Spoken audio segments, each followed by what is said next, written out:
Welcome to today's Harvard Business Review webinar, How to Address Gender Inequity in Your Organization. I'm Julie Duvall, editor for Special Projects and Webinars, and I want to thank all of you for joining us today. And I want to thank Oracle NetSuite for making this discussion possible. We really want this to be an interactive webinar, so if you have questions or comments at any time, just type your question in the box in the lower left corner of your screen. If you need help at any time, click on the Help icon in the lower right corner of your screen. We also have a conversation going on Twitter. You can find us at HBR Exchange and use the hashtag HBRWebinar.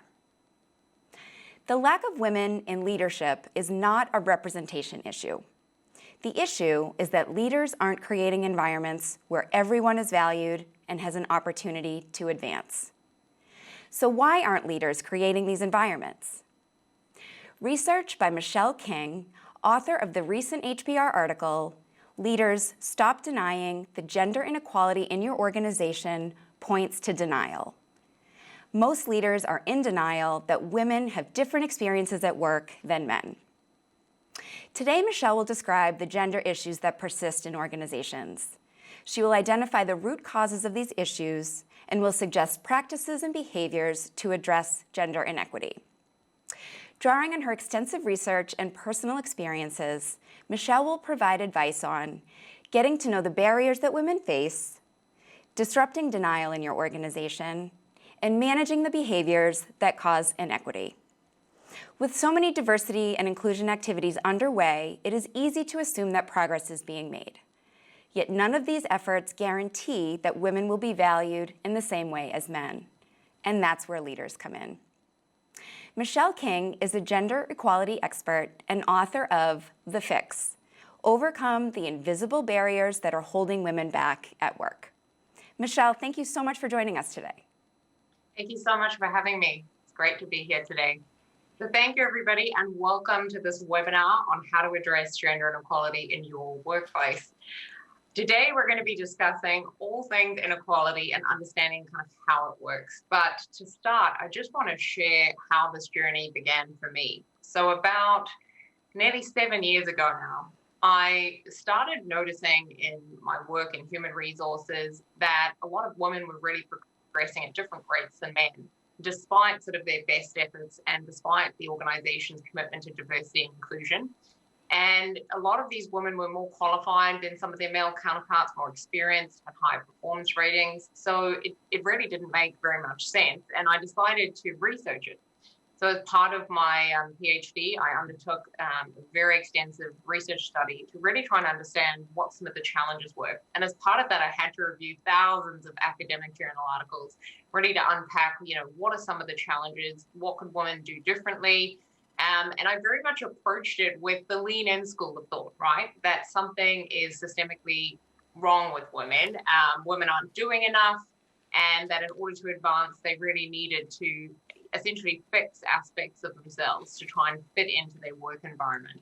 But what I found really quickly in reviewing the journal articles is that this was really not the case at all. So study after study showed that women are highly effective leaders. In fact, women and men rate women more effective on most leadership capabilities. And there's a great HBR article on this, that really shows how women are more collaborative, more innovative. They're better at sort of engaging their teams, managing their teams. And so study after study showing this made really very little sense, particularly when we look at things like networking, which is often cited as one of the sort of leading reasons as to why women don't advance. Women need to really hone their networking capabilities, and the onus is really put on women to do that.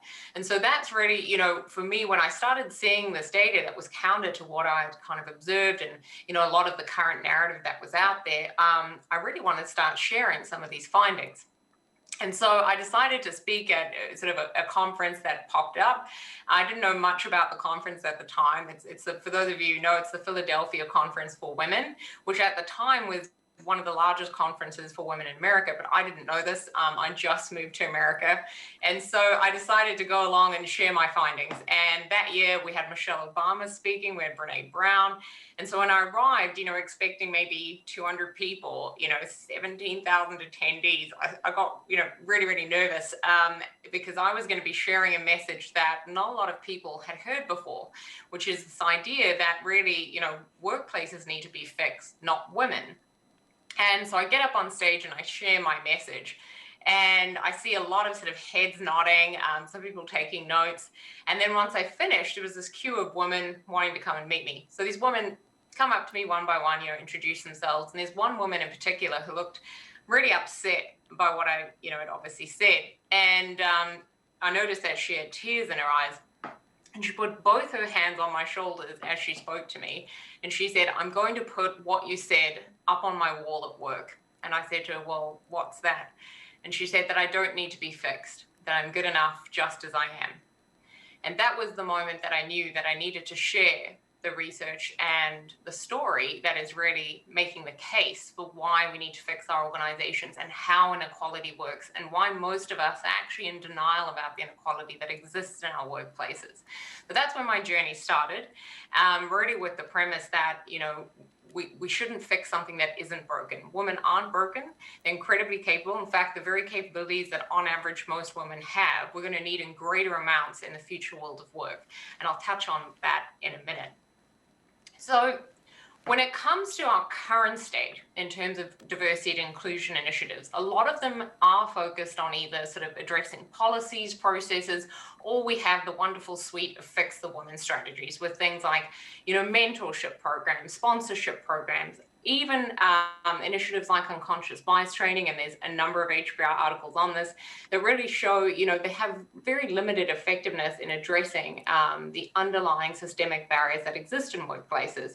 And so for me, my journey in researching this was really to try and understand, why there's so few women in leadership positions. What is it about organizations that really makes them not work for women? So people talk about systemic barriers, but what are those barriers? And do people sort of even know what they are? Do they know how they function? Because if we're not clear on what the problem is, we're not really going to be able to solve it. So I think for me, the best way to summarize this is to say, look, when it comes to the current state of diversity and inclusion, we have knowledge. So we know that more diverse teams are more productive, more diverse teams result in better profitability. And there's a great McKinsey study on this, on why diversity matters, that actually shows, how more racially diverse teams that are really in that top quartile for racial diversity, have a 35% increase in financial returns. So we know a lot of this. The business case is established for diversity. The challenge is we really lack understanding as to what it is that we're trying to solve. So how does this problem work, and what is it that we are asking people to do?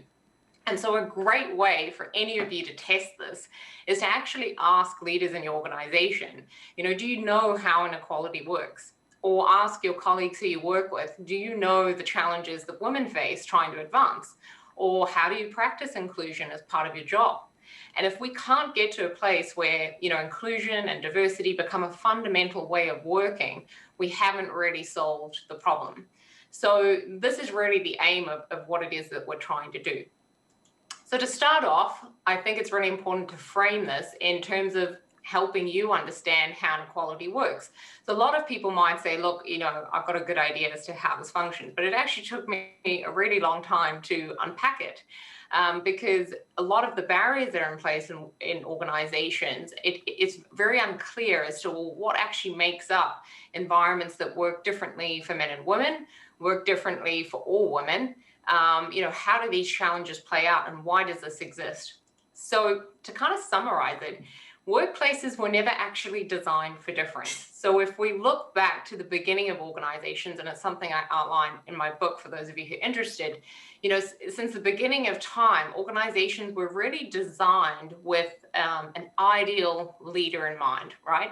So when we think of what good looks like when it comes to leadership and management, there's great studies on this by Virginia E. Shine, which shows that, typically you're going to think of a 1950s white middle-class, heterosexual, able-bodied male, right? So you think manager, you think male. It's a phenomenon that is kind of well established.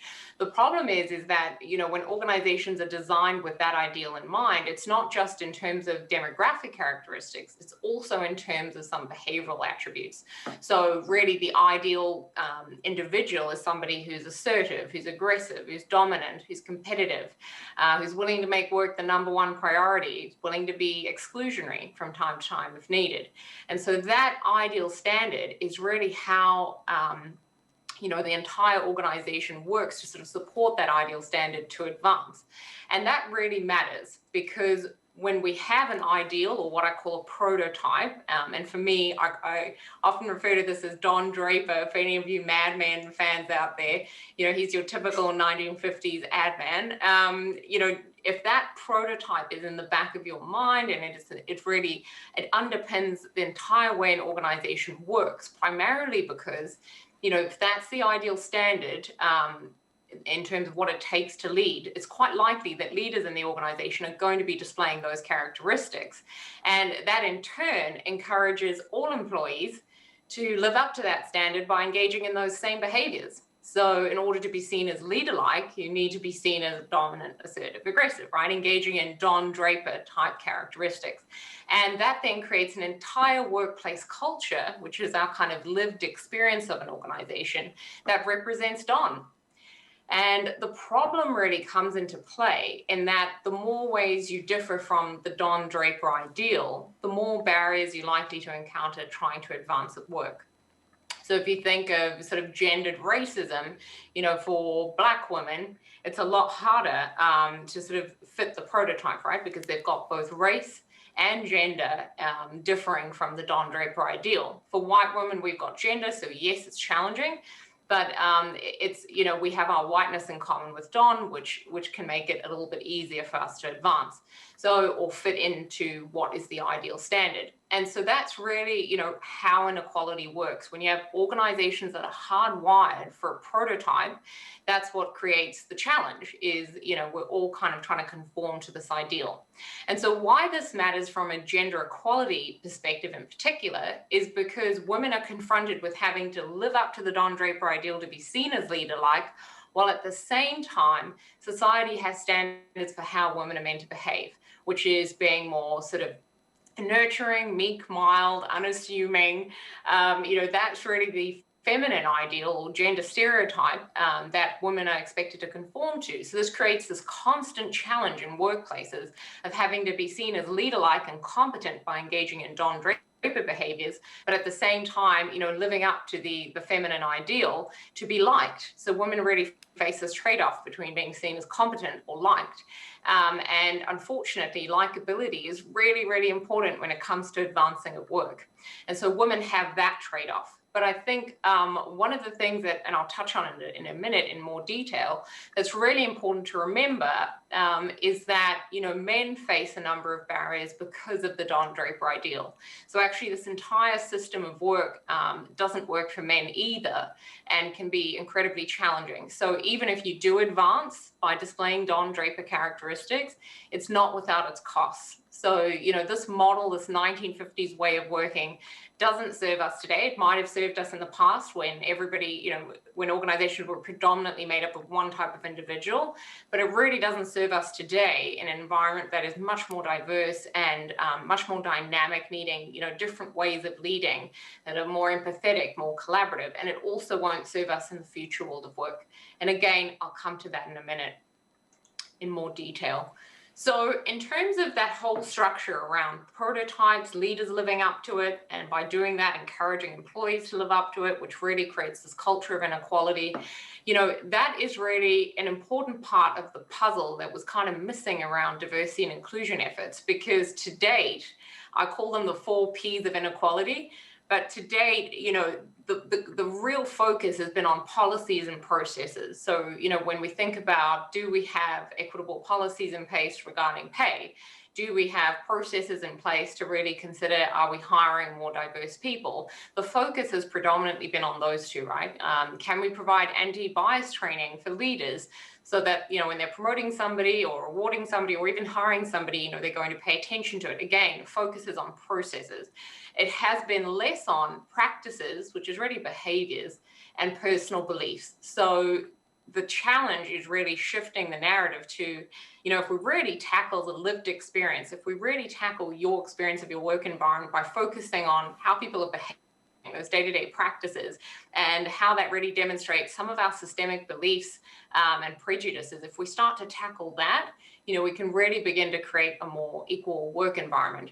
So a lot of my work really focuses on, and for the next section, on how do you create a work environment where everybody feels valued and feels like they can be themselves at work. And for me, that is the definition of a culture of equality. So it's not treating everybody the same. In fact, it's quite the opposite of that. It's creating an environment where you feel valued for your different identities. And so that's the goal when it comes to equality for me, anyway. So what keeps gender inequality in place despite all our best efforts?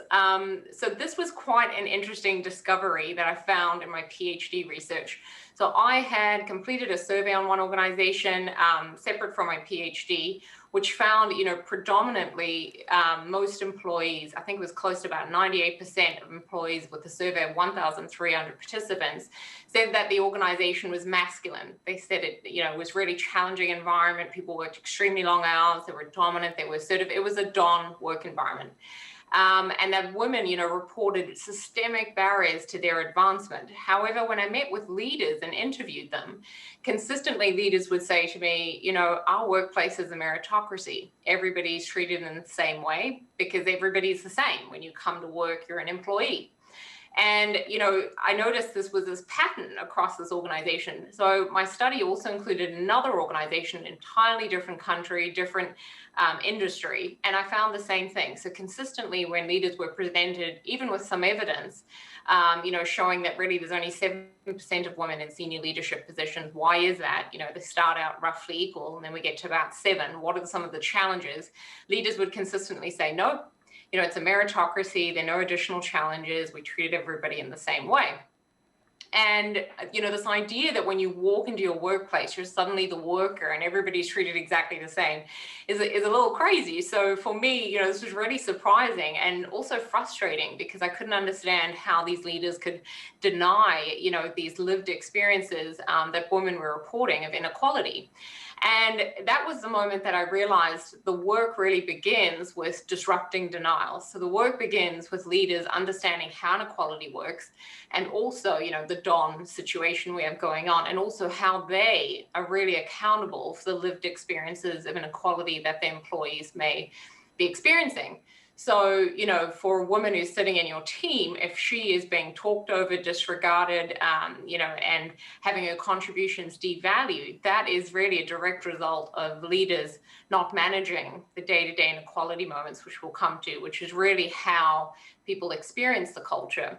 And so for a lot of me, my work, has really focused on how do we get leaders out of their denial? How do we get them to a place where they understand that they're accountable for the culture and the lived experience that employees have?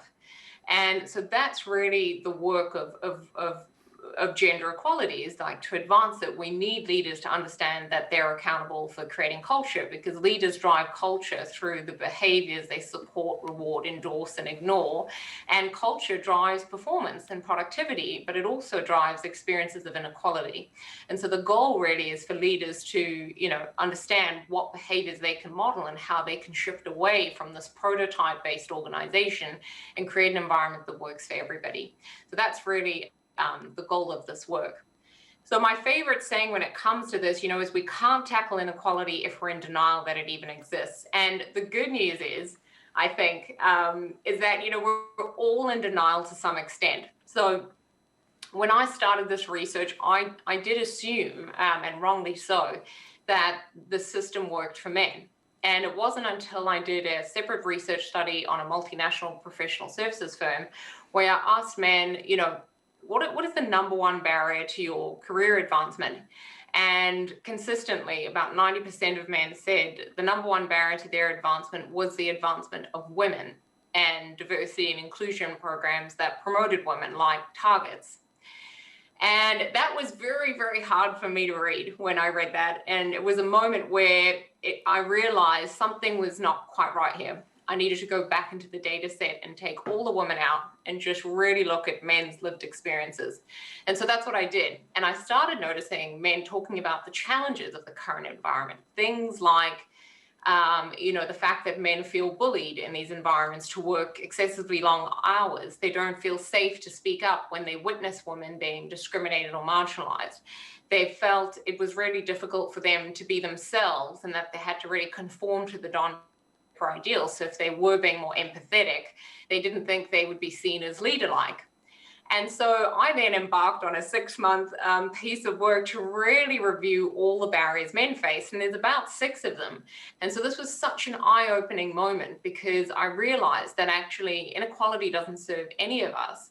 And for us to really create an environment that works for everybody, we need to start to see the challenges that both men and women face. And so to all men who ever watch this, I say, my work, I've dedicated a whole chapter to you in my book because, that was my denial. And I'm really glad that I went through that process to really understand the challenges that men face.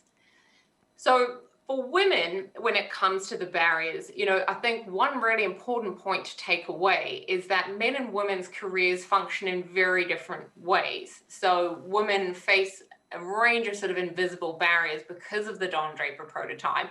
So things before, like I mentioned, living up to the feminine ideal or the leadership ideal, that's known as sort of the conformity bind. So it's incredibly challenging for women to lead, right? There's almost no right way to be a leader if you're a woman, because you're too feminine, you're not fitting, you're seen as competent, and you're too dominant, you're not seen as likable. But women face a range of different barriers throughout their careers because of this prototype-based organization.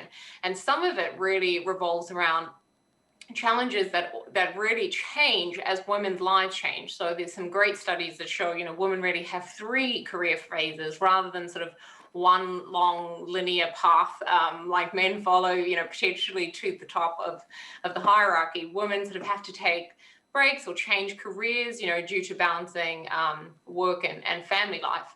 And so for women, we start out quite idealistic in our careers, thinking, gender inequality is something that happens to some people, but it's not going to happen to me. And if it happens to me, I'll be able to overcome it. We're also fed this lovely story in school that if we work ahead and nothing will hold us back.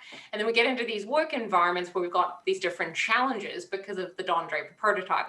And so that really knocks women's confidence early on. And we find, within the first 3 years of working life, there's a great Bain study that shows, their confidence in their ability to advance to senior leadership positions drops by more than 60%.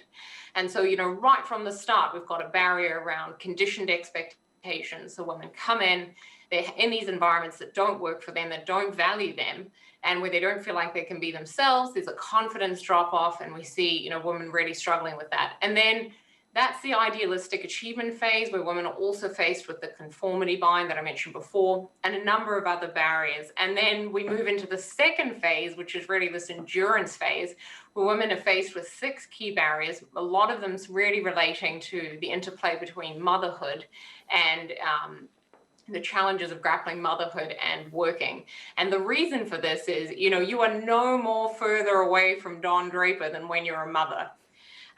You are as far as you possibly can be from what is considered ideal, because you are now really feminine, right? So the mother ideal is really seen as incredibly playing to the gender role, and you're expected to show up in that way. Just by simply being a mother, you're seen as less competent. You're really rated lower in terms of your capability, your ambition, your focus and commitment to work. So women face sort of huge challenges when it comes to their performance capability. And, there's some really interesting studies that I reference in the book around how women try to work around this, right, by hiding their pregnancies or leaning in even harder during pregnancies and working harder. And the reality is that's simply not rewarded in the same way. So that endurance phase is incredibly challenging for women. And I think a lot of mothers right now during COVID are probably nodding. And then, as we get into that last phase, the thing that makes women really remarkable, I think, is, you get into that last phase, which is known as the contribution phase. So once women survive the endurance phase, they get in the contribution phase at around age 45. And what we notice then is women really want to give back. So they want to make a difference. They want to change their work environment, make it easier for the next generation. But in this phase in which women are more likely to lead, women face numerous challenges. So one of the assumptions I made, like most people, is that once women are leading, they're sort of broken through the glass ceiling and it should be a lot easier. But the reality is that's not the case. So there's about 6 barriers that women leaders face. And a lot of it really stems from the fact that just showing up every day as a woman and being a leader, you are defying standards for what good looks like for women. And so it's incredibly challenging. Things like backlash and, being stereotypically typecast, where we label women who are in leadership positions ice queen or, bitch. We call them these names, and then that makes the really sort of a singular view as to how we view their leadership and their capability. So it's incredibly challenging for women throughout this period. And I think, one of the challenges we have in workplaces is we don't always acknowledge what these barriers are, and we don't have names for them. So it's very hard to talk about it. And hopefully in reading the book, you'll be able to see what those barriers are and how they show up differently for women. For men, they have a number of barriers. Again, as I mentioned before, most of those do show up throughout their careers, but some are specific to fatherhood. And so for men, one of the challenges is if you want to stray from the breadwinner image, which is Don, making work number one priority, the problem is you are going to be seen as less committed and less leader-like. So men have that real challenge in straying from the Don Draper ideal. And just to give you a quick statistic that I love to share, because I think it really illustrates the point, when men reduce their work hours for family reasons, research finds they're likely to face a 26% reduction in wages on average. But when women reduce their work hours for family reasons, research finds it's around 23%. So actually men are penalized more. And the reason is you're really defying the standard for what good looks like in your workplace. Men have tremendous expectation to live up to Don. And the problem too is when men deviate from Don, you're not just deviating from what a leader looks like, you're actually deviating from what it good looks like for men. So there's this sort of really double bind men face where it's almost impossible to show up at work and engage in different behaviors because you're not only deviating from what a good leader looks like, but you're really questioning, how men are expected to show up. So the barriers can be very, very challenging for men. There's a lot of isolation that happens where men don't feel like they can talk about their feelings or, really express some of that more nurturing side, which can be very challenging for leaders because you're expected to have all the answers. So the barriers already play out throughout our careers. I think one of the most important points I can make on this webinar is that the barriers differ for everybody. So in the book, I talk a lot about the gendered racism and how that shows up. So yes, challenging for white women, but you got your whiteness in common. It's a lot harder for racial and ethnic minority women who have to deal with the interplay of gender and race and how that has new and different experiences of inequality. And that extends across all areas of difference. So the more ways you differ from Don Draper, the more barriers you're going to face trying to advance at work. Just want everyone to think about that for a second. So the more ways you differ from the ideal, the more barriers you're going to face trying to advance at work. And that's why it's really important to understand what our different lived experiences are of working life, because the barriers really show up in day-to-day moments, what I call inequality moments. It's a lived experience. It's something we encounter through how we interact with one another. And, I love sharing this example because for me, this really demonstrates how inequality works. So at the time I became a manager, I was working in an organization, and on my first day as being a manager, I walked into the kitchen area, a shared office kitchen, and my new boss and all the men who actually reported to me were in the office, and he picked up a dish towel and he threw it at me, and he said, "Michelle, you're a woman, why don't you wash the dishes?" And in that moment, I knew the double bind that I'd created, because if I said anything, I'd be seen as difficult. But if I didn't say anything, I'd sort of be mocking my gender, which is, a core part of who I am. So I turned to him and I said, you've got two hands, why don't you do it? And as I walked out the room, he said, that's why I hate working with women. They can't take a joke. And so incredibly challenging moment, right? And very, very difficult for me to speak up in that moment. And because I now would be labeled difficult or given one of those pejorative terms that women are typically given, right? Like ice queen. And so in that moment, it made it incredibly difficult because I realized I might have the title of manager, but I'm never going to be valued in the same way as my male colleagues. And that's really what this is about, is how do we value one another? But I just want anybody, thinking about that story, when you imagine it, imagine for a moment if you take that situation, if I had been a Black woman, then you're faced with gendered racism. So one of the stereotypes that Black women encounter is something known as the angry Black woman stereotype. So in that moment, it's even harder for a Black woman to speak up and talk back or make a comment back. So the challenge is that much harder, and you're that much more encouraged to sort of not say anything and walk away and take it. And ultimately, where does that get you? You start to feel like you don't fit in, you're not part of the team, you're not good enough. And over time, you have to work really, really hard to hang on to the belief that it's not you and it's your workplace. And so that is really, why the barriers matter, because over time, there's this compounded effect day in, day out, where you have these different exchanges and it leads to that feeling of not being good enough. And so that's why for me, any of the women leaders in your workplace, they are truly remarkable because they've had to sort of go through and experience some or all of these barriers throughout their careers, which really impacts confidence and feeling like you belong. So in terms of, my message then around the barriers and why this matters is because I think it's important to remember that there's really no one glass ceiling. So, women face numerous barriers throughout their careers, some of them at the same time. So I just, for simplicity, kind of divided across the three areas, but I'm a mother and some of those challenges never go away. And it compounds, right? Difference compounds the barriers. They can become harder and harder to advance. Importantly too, though, I think, for men, really trying to understand how our careers are different is important because we know men make up the majority of leaders in corporate America today. And so for men, if you have women who report to you, it's kind of your job to understand what these barriers are so that you can remove these barriers and help women in your workplace advance. I mean, that's really the role of a leader. If you're giving any woman career advice or supporting women or even looking at their performance reviews, you need to know the challenges they're encountering because their experience of working life is very different from yours. And so a good starting point is to sort of educate yourself on what those barriers are.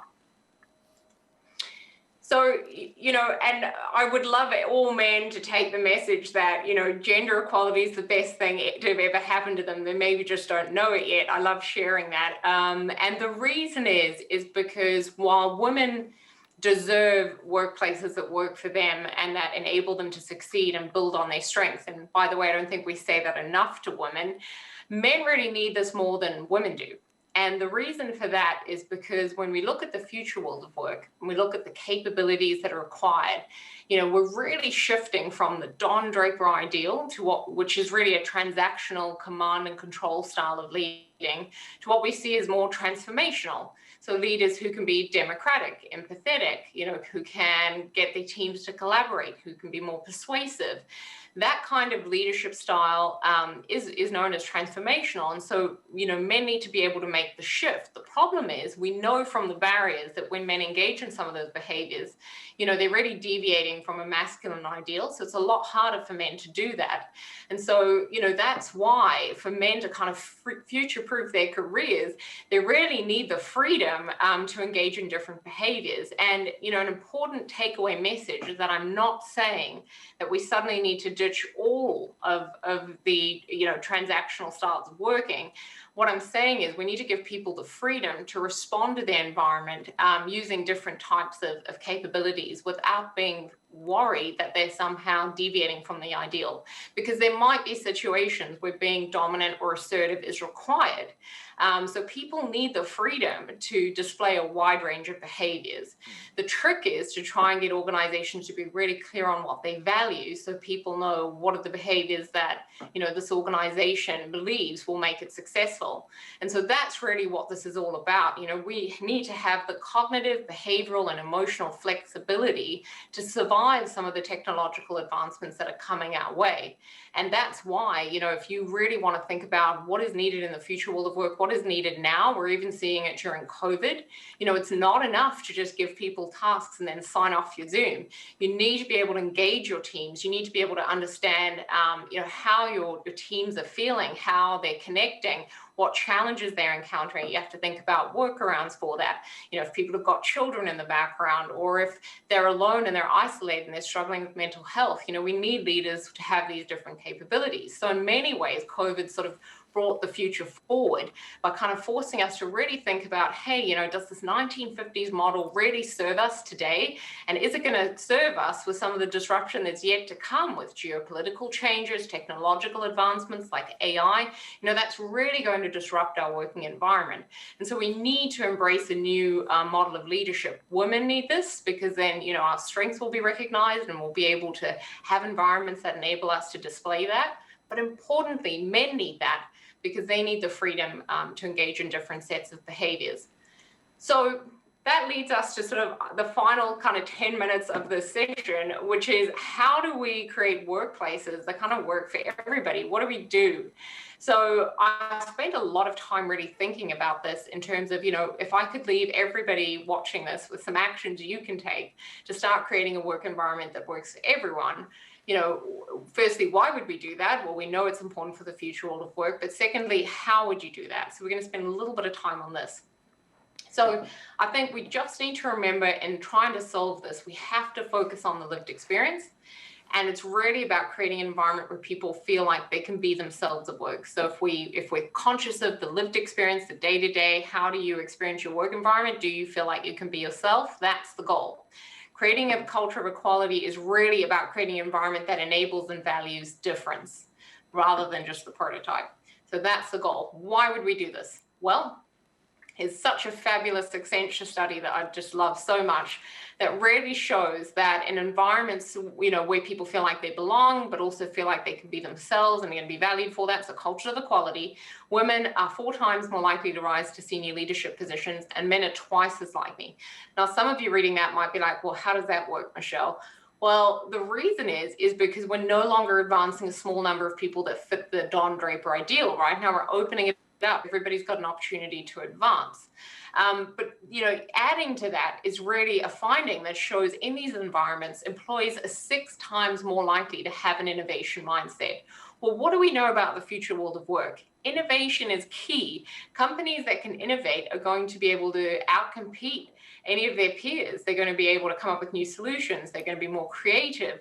And those environments really require a culture of equality, because in those environments, people can question each other. They can share their ideas.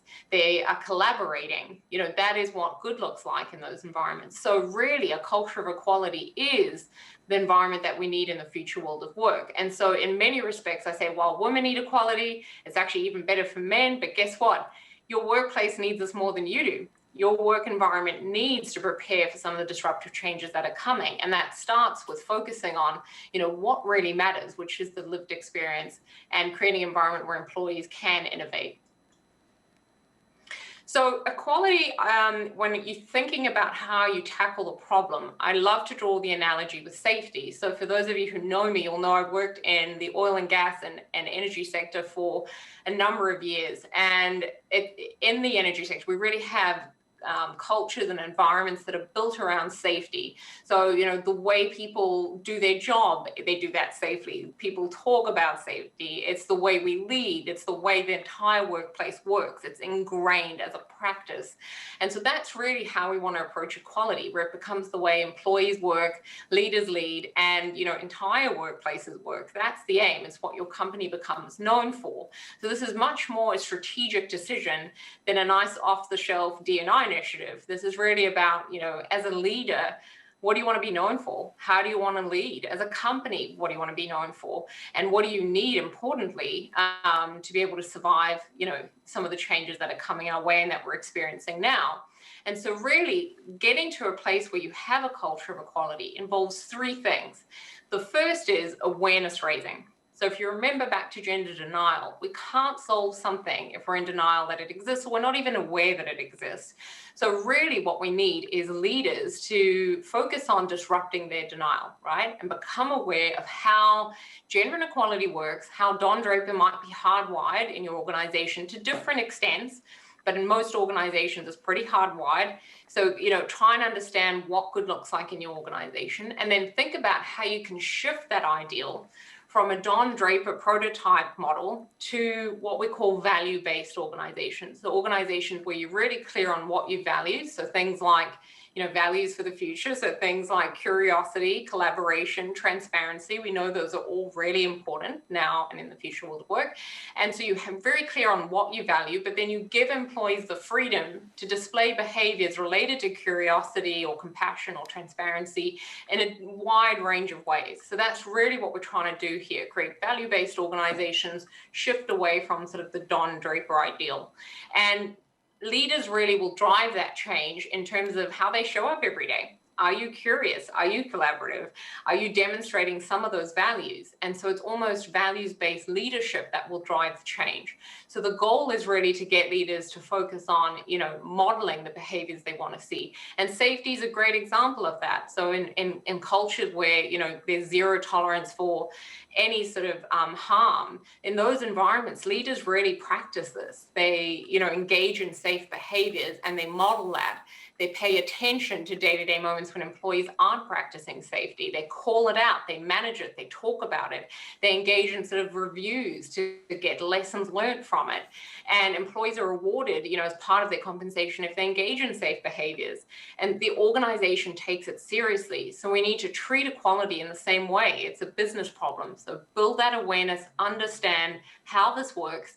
And then importantly, the next piece is in terms of your understanding, really try and work out how this is playing out in your workplace, because one of the worst things you can do is sort of get an off-the-shelf solution. Every organization's different, and I've got some great case studies I've written up, on different organizations and how this plays out differently that are in the book, where you can see that, the lived experience differs. Every work environment, there are different norms, different expectations around how people behave. So you really have to do the work to understand how's this showing up. And predominantly, you're only going to learn that by talking to your people. So, one of the activities I had with a leader who was in denial, and he didn't believe all the data I showed him. So, that survey with 1,300 employees, all the hours, 100 hours of interviews, didn't believe it. So I said to him, great, you know what? Go and talk to 3 women that you trust in your organization and ask them to share their lived experiences of inequality, any inequality moments. And he did, and that really disrupted his denial. He realized that people had different lived experiences. So then he modeled that with all his leaders and got them to talk to women and engage women in understanding how they were experiencing the workplace differently and what some of the challenges they were tackling. And so you need that understanding to then put solutions in place. So that's why understanding matters. We don't spend enough time there to really work out how is this playing out in our workplace? What is going on in our culture? What is happening in our work environment despite all these efforts that women aren't advancing? And once you're able to then hone in on, what are some of those barriers that are happening in my workplace, you can then put the strategies in place to solve them. And so that's really how that works. And in solving it, the goal is to realize and remember equality is a practice, much like safety. So there's no gold star you're going to get when, you've now an equal work environment. It doesn't work like that. So you have to constantly reinforce the values, constantly look at, how people are experiencing the work environment and really manage those day-to-day behaviors. If there's one action every leader should take after watching this webinar, it's pay attention to the day-to-day moments, because that's where inequality lives. And so your goal is to really manage those moments, call them out, take people aside, have conversations, confront those moments, really demonstrate sort of brave leadership to try and tackle those moments when they happen. And it might be like me throwing the cloth, getting the cloth thrown at me, calling that out. Men can do that, we can all do that, but I particularly put the onus on leaders, because in that example I shared, it's very hard for me or a male colleague to call that out when our very own leader is engaging in the behavior. And so the goal is really to try and create these environments, build equality as a practice. And over time, this will extend to all areas of work. So it will also be the way the company approaches things like procurement.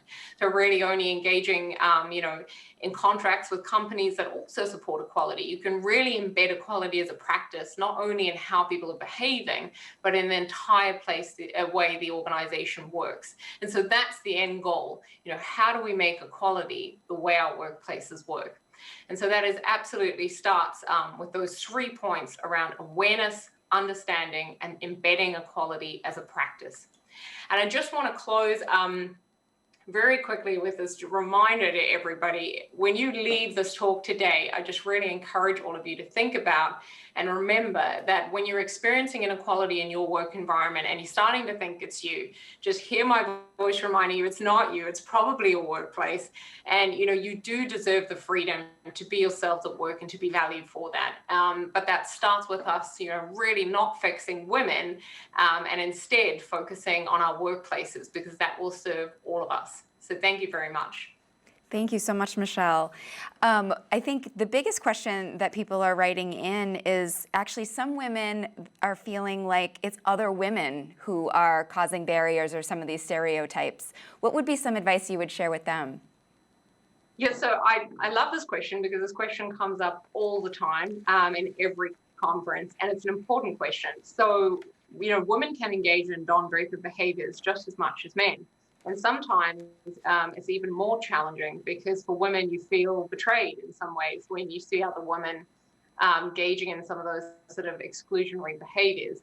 So the goal is really, I think, for women to think about, are you adopting the Don Draper ideal by default, or are you defining how you want to lead? What are your values? What does good look like for you? I talk about that in the book, like doing an exercise around really understanding how do you want to show up in your workplace. So that's for women leaders. But for women who are individual contributors, I really encourage you to think about, are you practicing allyship? So for me, as a white woman, just as much as, I'm wanting men to get to know the barriers and understand my lived experience and how challenging it is for me, I have to do that for all racial and ethnic minority women. So what white women want from men in organizations, they have to give to all women.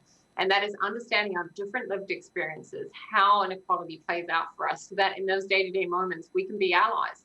We can call out these challenges when they happen, and we can, do the work to remove those barriers. So, in my little example with the dish towel and getting that thrown, had I been in that room and had that happen to a Black female colleague, that would have been my moment to advocate and recognize that actually, here somebody was engaging in negative gender norms, which is a key barrier. So that's really the goal is, once you know the barriers, you can pay attention to them and show up for one another. So a lot of your talk is about culture and leadership and values. Are you talking that this change has to come from the senior leadership, or can change start, within the mid-level and even, lower tiers of an organization? Yeah, look, I have a very strong view on this, so it's not pleasant. I think it's very, very hard to drive change if your leaders are not engaged. However, that doesn't let leaders off the hook. So if you're in a leadership position, as in you manage people or several people, your job is to create a culture of equality within that team. So I actually share a case study, I think it's on Forbes on this, where I talk about LinkedIn and Mike Gamison, who was the senior vice president of their sales division, and how he drove change just within his part of the organization by actually following a lot of what I talked about in the webinar. And over time, his results were so fantastic that the organization then started rolling that out throughout the org. So I think it's really important to understand that you can drive change within your area, but absolutely, it stops and starts with leaders. So what about male-dominated industries? So a couple of people have written in about, they're in more niche industries where it's mostly dominated by men. Also, Silicon Valley gets a bad rap for, the bro culture. How would you talk to leaders in those organizations? Well, so I've spent most of my career in male-dominated industries, right? So I've worked for a lot of oil and gas companies, mining companies, and in tech most recently. And so what I would say to people is, in some ways, those organizations are easy to work with because it's so apparent. There's no denial. When you're in a leadership team and there's no woman, which has been the case in many of my experiences, it's very hard to deny it. And you're dealing with what I call more overt forms of discrimination, right? So things you can spot, like the incident with the, being thrown in the kitchen towel, just using that example again. Whereas in organizations where they're a little bit more advanced, it's actually, in terms of their D&I strategy, it's actually quite hard to spot it because it's more covert. So there's more subtle forms of like holding women back in terms of their advancement. There's different ways it plays out. And actually in those environments, you really have to pay attention to the barriers and start doing the work to be able to show the organization how this is playing out. So sometimes in male-dominated industries, it's actually easier to tackle the problem because it's just so much more obvious. And in the book, I really explain this in more detail around the concept of what we call modern sexism or modern racism. We're an organization saying we're committed to diversity and inclusion, and yet, their organization doesn't represent that. And that's because their practices are pretty crappy for anybody who differs from Don. And so, that can be over time a form of gaslighting. And so if anybody is not in male-dominated industries, you want to watch out for that, where, you're told it's equal, but you're not experiencing it that way. And I often liken it to, somebody humming in your office but telling you they're not humming, and then sort of making you think you're crazy and telling you that you're the one who's doing the humming. And so the goal is to really be able to spot the humming and pay attention to it in your workplaces, because companies do love to share their commitments and all that they're doing, when in reality, we're just not seeing the change because we're not focused on the real problem, which is, these environments. Right, and I know you touched on in your article about, companies pay lip service. Well, we hired 4 women, this year, and they sort of pat themselves on the back, but that's not really addressing the issue. What role does HR play in helping to sort of move the culture along and in training and development opportunities? It's tricky, because we have these D&I departments. I've worked in diversity and inclusion, and I really struggle with the idea that somehow, we're going to task this, the achievement of equality to one group. I mean, that's impossible, right? We all have a role to play in creating cultures of equality because it's how we engage day to day. So, that's something all of us contribute to. So the goal really is to try and use your diversity and inclusion departments as your subject matter experts. So they are really the ones to see, pockets of excellence or things that work really well, see if they can leverage that across the organization, which again, in the Mike Gamison LinkedIn example, that is what happened. So he engaged with the D&I team much more as subject matter experts to then look at what he was doing and how they might be able to leverage that. So I think that's really how you want to engage your HR teams. At the moment, your inclusion team is tasked with the accountability of solving something that they alone don't create. It's really, you're setting it up for disaster. I mean, leaders are accountable for the cultures they create, and so for me, that's really where it stops and starts. You talk a bit about conflict and how that comes into play in some of these dynamics. How does it impact women differently than men in the workplace? In terms of the role conflict? Yeah. Home. And so look, I mean, again, I think the endurance phase that I talk about in the book of managing sort of work and home life and those challenges, really explains kind of a lot of the difficulties women have with navigating what we call the double bind.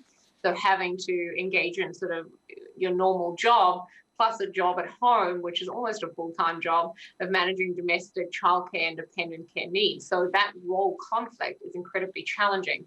We know during a pandemic, it's even harder because a lot of our children aren't in school, or if they're in school, it's on reduced hours like mine. And so you've got the difficulty then of, well, how do I work and manage kids and teach kids at the same time? So the COVID, I think really demonstrated just how difficult role conflict is. Women have found it incredibly challenging on their careers. But interestingly, men haven't. So there's a study that's come out by working mothers to show that, men are 3 times more likely to get promoted during COVID than women. And we're also saying, women are much more likely to take on the burden of all the domestic duties, so managing the household, in addition to caring for children. We know that men have found it more liberating to be at home and spend time with their children, but they're just not picking up the lion's share of the work. And so, the goal really here is to get very clear on what the activities are in your household, who's owning those end to end, because studies show that's important, and really being accountable for the load you're carrying. Because the challenge for women is over time, this creates what we call a mental load, where your list of to-do thing is really, really long. On average, I think we have about 107 items on our to-do list at any one time because we're combining work and home. And that can really lead to a lot of challenges with mental health. And then lastly, just to add to that, what they found to be the real deal breakers, not just the mental load in terms of to-do list, but is also when parents really have women, in particular, or mothers, really managing the emotional well-being of their children. So what we find is if you're tasked with both the mental load and the emotional well-being of your children, so did you have a good day at school today? Who did you fight with?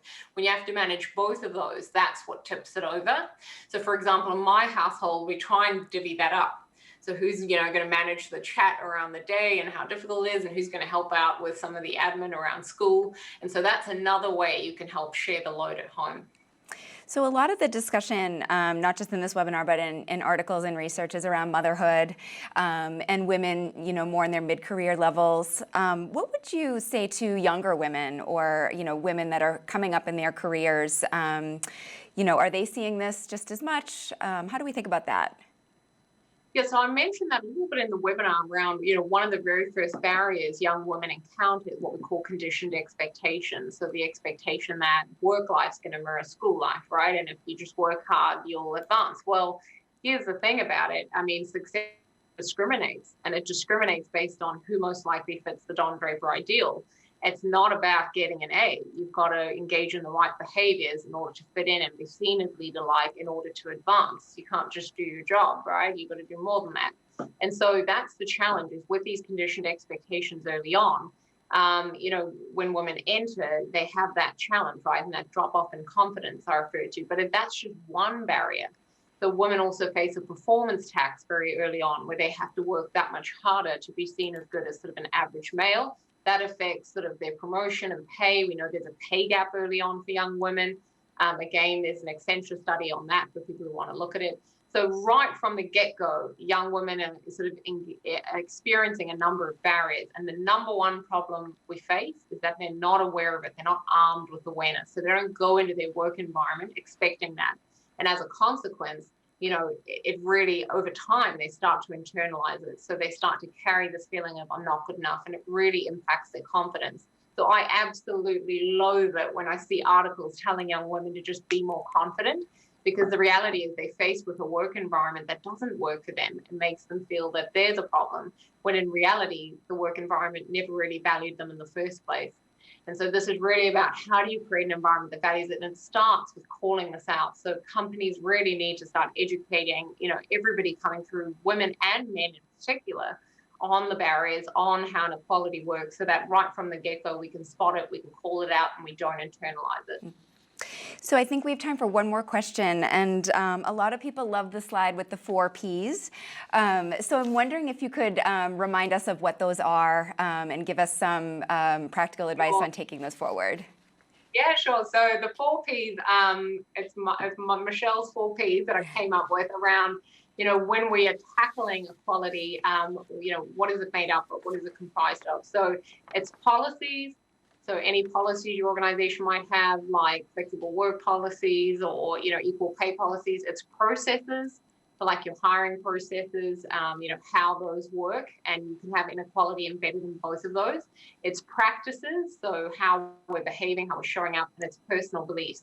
The thing, and personal beliefs are really your prejudices, your biases. The important thing to remember, though, is when it comes to tackling equality, if you just take care of the practices and the personal beliefs, you will have solved it. Like, your policies are less important, and flexible working is such a great example of this. So we have flexible workplace policies in place, right? But we know that actually men are actively discouraged from using them and penalized when they do. And we know that women are encouraged to use them, but then also penalized when they do. And that is fundamentally because of leadership practices. So leaders don't engage in those behaviors, they don't reward people who use them. But also when it comes to things like our core beliefs. So the belief is you have to spend more time in the office, or in this case on Zoom meetings, in order to be seen as, really dedicated and really committed to your career. More hours in equals commitment, when we know actually that has very little correlation to productivity. So really, this is how you tackle it across the 4 Ps. The one thing I just want to leave everybody with is that what creates inequality is really a lack of transparency and ambiguity. So if you lack transparency around what good looks like, and you tell people one thing, but actually you're rewarding people who conform to DON, very, very challenging. If you're ambiguous around your processes and hiring practices, so you might have your policy, but actually how people get promoted is, who they schmooze up to, that's very difficult. And if you're inconsistent in who you reward or when you call out behavior, that's inappropriate, that's really what breeds inequality, those three things. So, to achieve equality, focus on the 4 Ps, but pay attention to those 3 elements that really create cultures of inequality. Well, Michelle, this has been a great presentation, but I'm afraid we're out of time. I want to thank all of you for joining us today, and I want to thank Oracle NetSuite for making this discussion possible. This concludes our presentation. Have a great day.